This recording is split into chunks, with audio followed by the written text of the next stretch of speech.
Taper tutorial tayo mga idol. Let's go. Gamit itong bago nating W mark. Okay, clipper over combo na tayo mga idol. Dito sa side. Dahan-dahan tayo mga idol para makasunod yung mga tropa nating baguhan ba.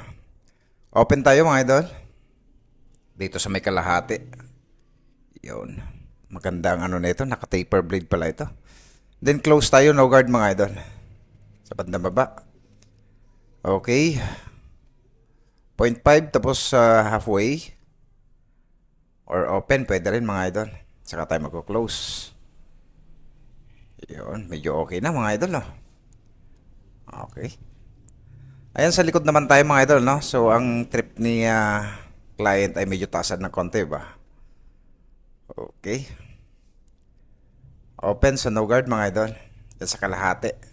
Kalahati agad tayo para ano? Shortcut process ba? Yun. Malakas ang makina nitong W mark na to mga idol. Available sa ano natin yan? Sa Tuktik. Okay. Ayan. So, adjust lang mga idol, no? Laro-laruin lang natin. Dapat kilala mo yung gamit mo para alam niya yung ano ba, kain. Alam mo yung kain. Okay, sa 0.5 mga idol. Open tayo. Yan, medyo madilim pa sa part na yan, oh. Madilim ang paligid. Yun. Nahikab pa si client Saka tayo magko-close mga idol.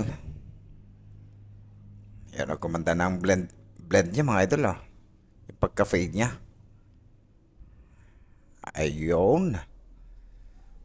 Dako naman tayo sa kabila mga idol. So same process dun sa kabilang side. Over combo na.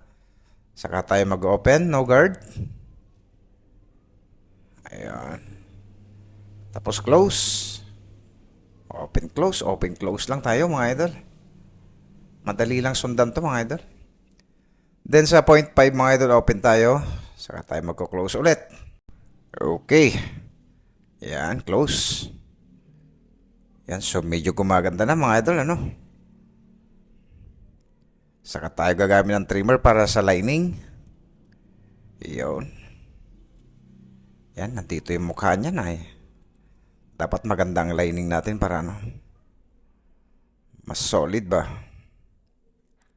Ahit na. Yun, oh. Magandang taper pagka malago talaga ang buhok ng ng client ba. Ayun. Yang pang-ahit natin mga idol, baka may magtanong. Available pa rin sa TikTok natin yung mga idol. Lahat ng gamit natin. Yung doon sa Andy the Barber, yun yung TikTok account natin mga idol, ano?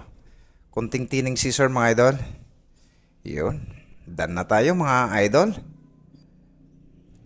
Suabe. Sa back view. Okay. Poging-pogi si Ivan Shout out kay Ivan. Thank you.